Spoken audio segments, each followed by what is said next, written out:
All right, so one thing you're going to make in the first 4 pieces is a pinch pot. So get a ball of clay, probably about the size of a baseball, tennis ball, maybe a little larger. If it's softball size, that's probably a little too much for this assignment.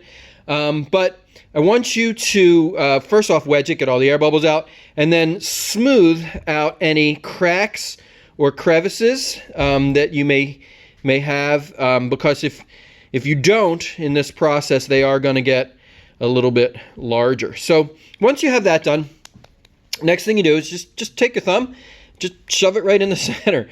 Obviously don't go all the way through. You want to leave a little bit in the bottom.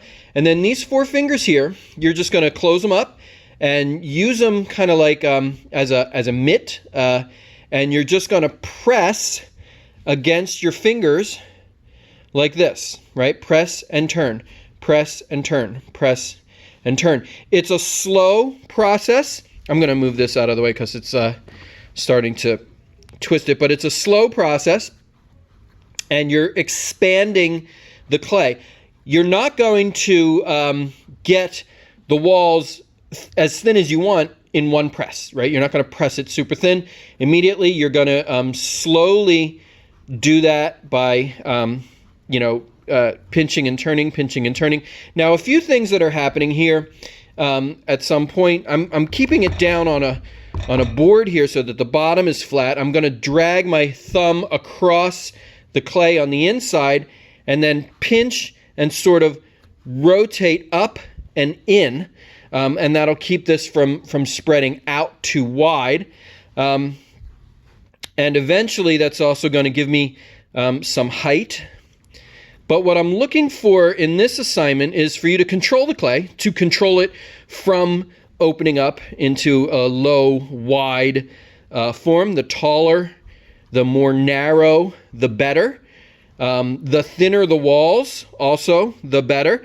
Also, I've switched from doing this sort of motion to having a form on the outside, or my hand on the outside, and pressing the clay against it. Again, I'm still always turning, just kind of dragging my thumb across the bottom also to make sure.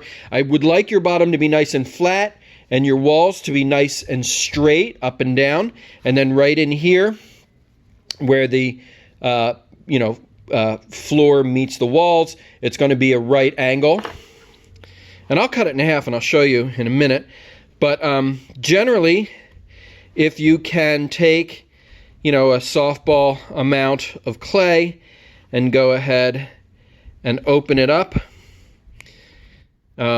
with even thin walls, so it's generally taller than it is wide, you'll be fine on this assignment. Now, in another video, I will show you how to even this top. See how it's kind of wavy? I'm not set up to do that right now, but I'll show you how to even that top. But this is okay for now. But I want to show you what I'm looking for when I cut this open. So a successful pinch pot here is going to have, see, a flat and even bottom. The walls are going to be about as thick as the bottom, even thickness all the way up. And I'm looking for a right angle from the bottom, okay, to the wall here.